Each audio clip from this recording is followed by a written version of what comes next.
நிர்வாக திறனற்ற திமுக திடீரென அறிவிப்பை வெளியிட்டு ஆம்னி பேருந்துகள் கோயம்பேட்டிலிருந்து இயக்கக்கூடாது என தெரிவித்துள்ளதால் முன்பதிவு செய்த பயணிகள் மற்றும் ஓட்டுநர்கள் கடும் அவதியடைந்துள்ளதாக தெரிவித்துள்ளனர். இப்போ பேசஞ்சர்லாம் ரொம்ப அவதிக்கு உண்டாயிட்டு இருக்கிறோம்.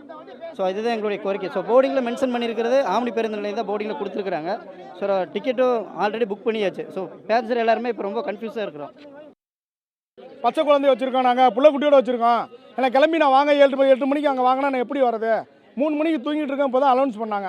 எல்லா டிரைவரும் இப்போ தான் எந்திரிச்சு தூக்கத்தில் எந்திரிச்சு வந்துருக்காங்க. 7 மணிக்குள்ள கிளம்பி போனால் எப்படி எங்கேருந்து எடுத்துகிட்டு போகிறது? 9 மணி 10 மணி சரி கிளம்பி இன்றைக்கோட விட்டுருங்க. ஒரு டைம் கொடுத்தாலும் பரவாயில்ல. எடுத்துகிட்டு எங்கே போய் ரோட்டில் போய் நிப்பாட்ட முடியுமா? அங்கே நிப்பாட்டினா அங்கே அந்த நிப்பாட்டுற இடமும் இல்லை. அந்த இடத்துல ஒரு அதிகபட்சம் ஒரு 10 வண்டி போகலாம். 10 வண்டி போகலாம், அவ்வளோதான். அதுக்கு மேலே அங்கே போக முடியாது. இப்போ சொல்ல போனால் இந்த இருக்க அம்புட்டு அந்த 1100 பஸ் நாங்கள் எடுத்துகிட்டு இதே லைனில் போகிறோம். மற்ற வண்டி எப்படி போவாங்க வருவாங்க? மக்கள் எப்படி வர முடியும்? முதல்ல சொல்லுங்கள். இதே சொல்லப்போனால் முதல் கேள்வி என்ன, இப்போதைக்கு முதல்ல ஃபஸ்ட்டு வந்தது என்னன்னா, இங்கேருந்து அந்த கிளம்புறதுக்கு வர்றதுக்கு 1100 ஆட்டோ காசு ஆகுது. நான் 600 தான் டிக்கெட் போட்டு வர்றேன். நான் எப்படி வர முடியும்னு கேட்குறாங்க. இதுக்கு என்ன சார் பதில் சொல்ல முடியும்? எங்களுக்கு இதே சொல்லப்போனால் இந்த ஆம்னி பஸ்ஸில் உள்ளவங்களுக்கு தான் ரொம்ப கஷ்டம். எங்களுக்கு வந்து இந்த இடத்துல இருக்க சலுகை மாதிரி எங்களுக்கு வேறு எங்கேயும் கிடைக்காது. உண்மையில சொல்கிறேன், எங்களுக்கு இங்கே கிடைக்காம சலுகை எங்கேயுமே கிடைக்காது சார்.